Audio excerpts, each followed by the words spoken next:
Hello everyone, today in this video I will show you how to turn off vibrations in iPhone 16 Pro Max. So first of all, before watching this video, don't forget to subscribe the channel and also press the bell icon. So let's start the video. First of all, open settings and click on accessibility.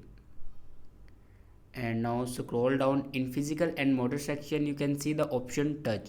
Click on touch and now scroll down and you can see the option vibration. If you want to turn off vibrations in iPhone, then simply turn this button off. After turning this button off, vibration will be turned off and the ringtone vibration will be turned off. To open